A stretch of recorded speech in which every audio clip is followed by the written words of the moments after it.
Yeah, thank you. Good morning, everyone. I'm really pleased to be here to talk to you about how AIVR is supporting rail safety through innovation and integration.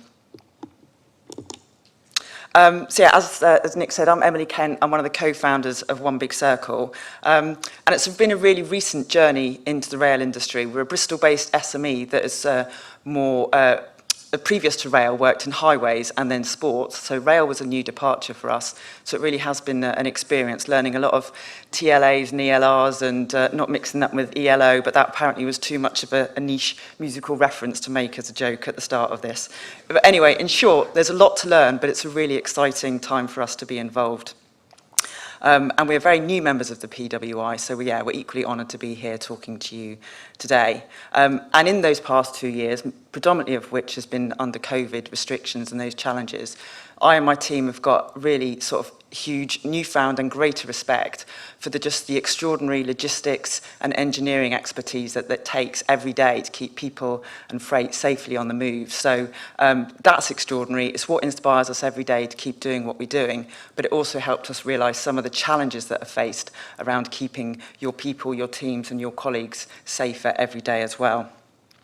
So into those challenges, of which a lot were published by Network Rail, and it's what we learned from the people that we first started talking to within the industry about how our video capability could help, of which I'll go to in a second. But a phrase that we were coming across very often was about reducing boots on ballast, trying to remove the amount of time that people are on site. And remote inspection capabilities are a fabulous way to do that. Viewing images of the rail corridor, as Nick said, if you can't get onto site, how can you view those images? How can you make decisions based on what you can see? So images of the rail corridor is a fabulous way to do that. And to get those images, cameras on trains are a necessary way to do that. And that's an innovation we know has been around for some time and has been able to deliver that capability. However, there were still some challenges in that environment, and the pandemic and the lockdown sort of highlighted that in the fact that sometimes it could be very difficult to access the physical hard drives and the devices that data sat on, quite often being collected from one depot, biked to another area for processing, being requested through paper forms to go to someone else to be viewed by another party as well. So quite challenging about moving those huge bits of data around. And also, ultimately, it was quite aged when people viewed that data as well. So not as up-to-date as it needed to be to make those critical decisions, and could sometimes require specialist software and hardware as well. So we wanted to explore some ways to help overcome those particular bits of challenge. And our solution, I have to press this a little hard on this, sorry, I shall stop, was about making video data accessible online, capturing more data and more viewpoints, getting people what they needed, and also making that securely available to everyone who needed to see that data, and enabling users to make the most of that. So not just viewing the data, but being able to actively do more with that in a much more sort of intuitive way. Hopefully that was a good idea. It's what we took to Network Rail in the last few months before pandemic. Not that we knew that was the last few months, but it was a technical trial that we managed to achieve with Network Rail and with Transport for Wales just in the last few months before lockdown happened. So this is what we created, AIVR, Automated Intelligent Video Review, all about making video data rapidly accessible from lots of different sources. The image you see over on the right was the first iteration of what we did, which was a phone device, essentially, that we got into windscreens that driver managers quite often took into the cab and would take that around and capture that route. So that's a windscreen-mounted device. Over on the far left is the same technology, but put into the tail lamp camera, which was a Network Rail box developed by Signalling Innovations Group. So the same technology sits externally as well, capturing video data. We then, with those successful trials, moved on board the measurement fleet. So we now have got permanent capability on board the measurement fleet, either integrating with cameras that are already on there or deploying new cameras, both forward-facing and overhead. And then more recently, the old I was thinking it looked like boxing gloves on the front of the train there, but essentially these are high-definition line scanning cameras that are built into housing on the front of a Class 153. And I think Mark's in the crowd somewhere, hopefully, to be talking about this a bit more later in a bit more detail. But essentially, we were agnostic about how the data was captured. That's not our specialism at all. We want to be guided by the sorts of images and the viewpoints that are needed by those that want to view the line-side environment. But however the data is captured, it's transmitted via 4G into the cloud. And it happens in rapid time, so it's about 30-minute transmission time from the moment that it's collected until someone can see it online. So it's all pushed to the cloud, and our unique algorithm chunks that data into little bite-sized chunks and then stitches it all back together in the cloud and converts that from the GPS location to the ELR, mile and chain, meterage, yardage, and more recently into What3 words as well. So the data all sits in the cloud, and then the really exciting thing that we like to talk to people about is that individual online secure access. So now any number of engineers, maintainers, signallers, whoever needs it can now access that securely. And that's both across the larger organisations, Network Rail, Transport for Wales, the TOCs, as well as the supply chain as well. So ultimately, more eyes are getting onto that video data in rapid time. And working with those end users, we've created a suite of digital tools that enable people to do stuff with that data. So it's designed to be a really simple interface to use. We've kind of come from a commercial and consumer background, so we want to make it feel like it's something you enjoy using, that it's intuitive to move around. There's little features that you can find that you can do more with. So you can measure on screen, annotate, you can create reports, do planning, citing, and sharing of data very rapidly. So there's an estimation that for each bit of data that's extracted from the AIVR platform as well, can reach up to 20 colleagues as well. So you're imparting that information to the people that need to see it. And the image over on the right is, for example, it's a SafeSess overlay that we're working with Nick's team on the safety task force on developing a particular tool that's required for a particular work process, essentially. So that's an example of working with the end users and knowing what it is that needs to be added to the interface as well. I think, hopefully, this video will play. Moment of truth, yep, there we go. And this is the AIVR dashboard in action, essentially. This is exactly what any user will be able to access. That, like the sort of full HD video there in the top left corner, the ability to understand where that is in the map on the right-hand side, a nice way to move around, changing from video to stills, and suddenly we're turning kind of the theoretical into the practical so that you can view that line-side environment, do your digital virtual cab ride, and make decisions based on what you can see there. This is the measurement tool, for example. So we use the gauge of the railway there, and when you calibrate against that, you can then measure everything else in the image as well. You can annotate and mark things up, just as that's being exampled there. And get your location information as well.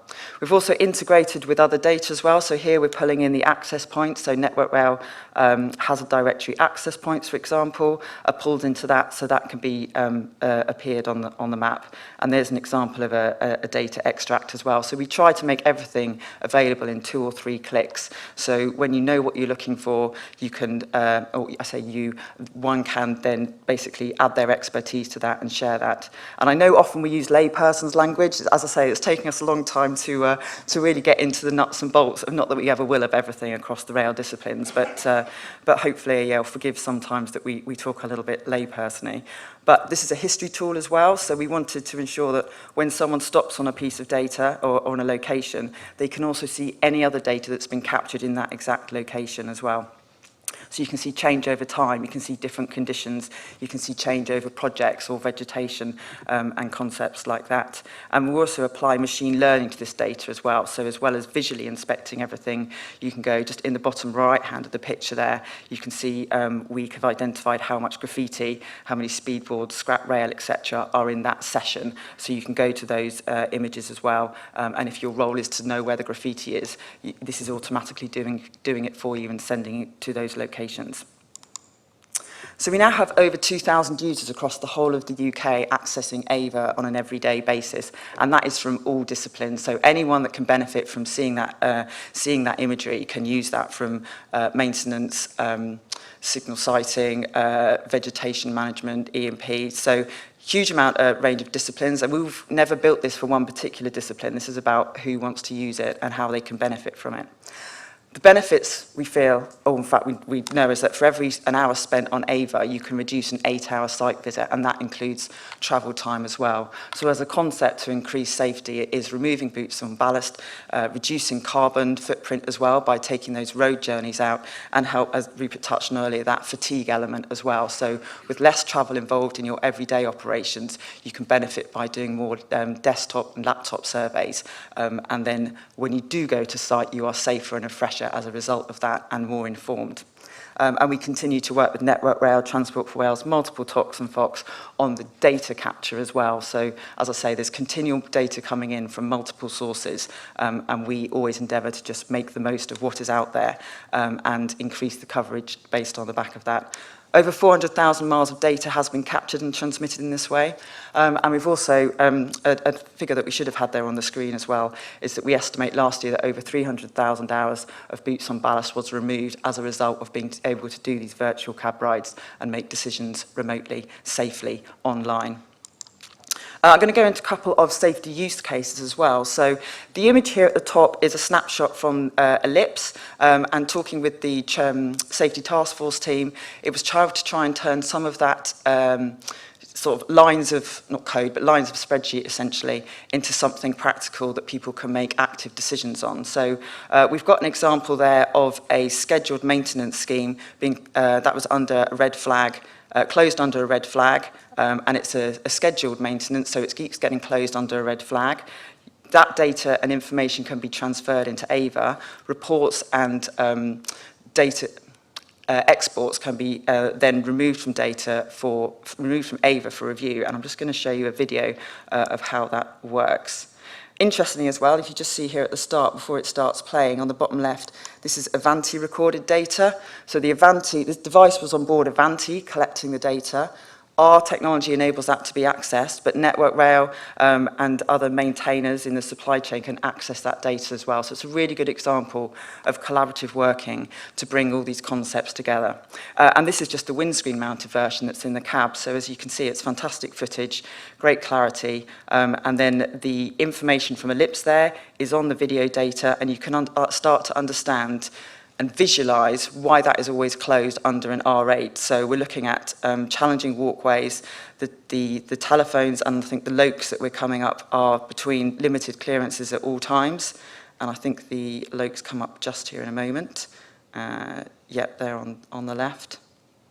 So it's got all the data from the Ellipse database stamped on the video imagery there.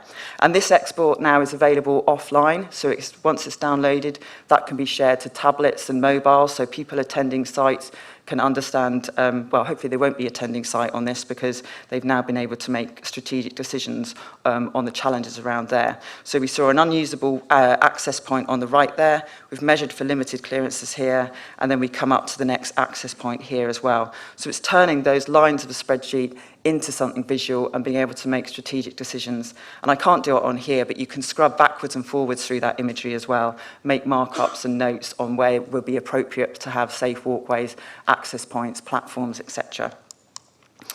Okay, but we know together we are stronger than the sum of our parts, so I'm just going to go through some integration capabilities as well. That was about the innovation. You're going to hear more about the S&C project on the Class 153, but I'm going to show you the interface. And also you're going to hear more from Conductor later as well about the S&C, the fault detection, and we're integrating, pulling those systems together as well. So great examples that you're going to hear more of later today, but I just wanted to reference those as well. And this is about turning the basic visual inspection route patrols into something digital and working with the end users to making sure at all times it's fitting their practices and meeting what they need. So we've got thermal imagery there on the left, and our machine learning detects the hotspots, and then you can go into the imagery, the track inspection imagery, and look at those in real detail, and that's the sort of clarity that comes from that Class 153 cameras. As you look at the components as well, you can mark those up. The interface is designed to be really straightforward to move around, to export reports as well. Another collaboration there is working with machines for vision on the locational data. On the right-hand side is track geometry as well. So when there is incidences or areas of concern or track or twist, etc., you can then go straight to that imagery. A lot of things we did with the end users was turning the kind of wobbly map, as we call it, into the route patrol. So it's now turned into an image that's very understandable by those that do the route patrols as well. So we wanted very much to be familiar, yet innovative as well. So they can move around those route patrol images and look at the appropriate data, all of which is kind of under their control, managing that in their own time, reducing potentially the number of visits they have to make, but safer when they do attend because they're much more familiar with what they're looking at. And they can use the forward-facing AIVR data for access points and planning, etc.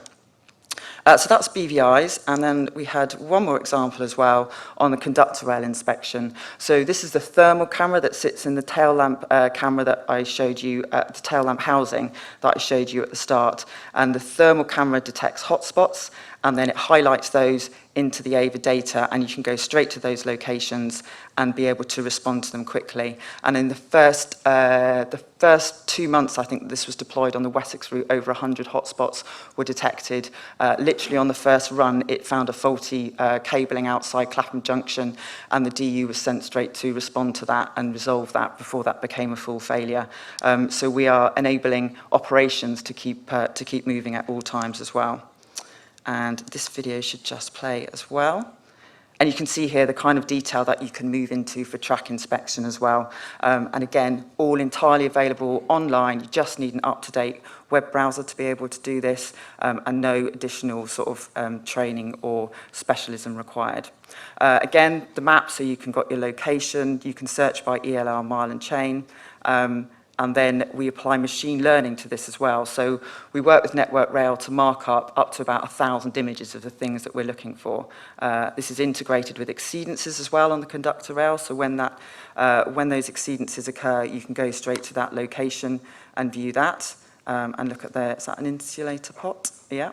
And so we mark up those images, we turn that into a machine learning model, and then it's here detecting all those insulator pots, for example. It will go to fish plates here and enable you to do that remote inspection going from point to point so you can look at the things that you really need to focus on.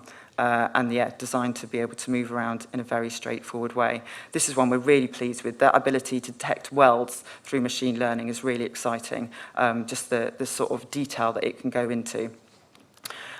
So as I say, those are real specialisms. We're kind of at the high level of that. We work with the experts that know the detail of what they want to see, and our job is to turn it into something practical and safe for them to use so that they can do those inspections online and change process as a result. This is always my favourite bit to share. It's customer success stories and user success stories. People talking about how they didn't have to go to site for a number of different reasons. 11 signal sighting projects in 18 months, only visited the site once, identified vegetation remotely, use it to regularly review progress of cable route installation. So all fantastic kind of opportunities to be able to do that visual inspection remotely. And a couple more here as we start to conclude. But again, two great examples, one of which is annual vegetation check on signals. And just the highlight there is that overall they were able to assess over 1,300 signals remotely and assure that they were compliant. And then on the left-hand side, an outstanding sync file, of which I don't know the particular details about, but what I really like is the fact that to arrange site access with planning and sending a team would be somewhere in the region of 50 to 60 people hours, but a 5-minute desktop review saved this. And this is all verbatim from the people that are using it on an everyday basis. So just as we reach our sort of concluding few minutes, it's more about innovation and integration. We want to continue to work alongside partners to improve safety and reduce boots on ballast, providing the tools and the integrations that will enable that. And I know, as I say, I've mentioned 2 projects that we're working with, and I know from conversations we had at the dinner yesterday and this morning already that there's other opportunities for integration and progress there. We want to be part of that digital railway, helping to build that so that users can be informed of conditions, alerts and changes, and that's through both visual inspection digitally, through machine learning and through integrating with other fault detection, so it becomes a holistic approach to the state of the railway. And the key thing is we're always enabling you to see what you need to see. And we keep people, we've heard Nick talk a lot about the challenges and the tragic deaths on the railway, so we keep you and those people in our minds at all times as to why we're doing this and why we're we're going to achieve what we do working collaboratively. So hopefully that was a green tick for us by the end of the day. Again, no questions now. I think we're going to have a panel, but thank you for listening. Yeah.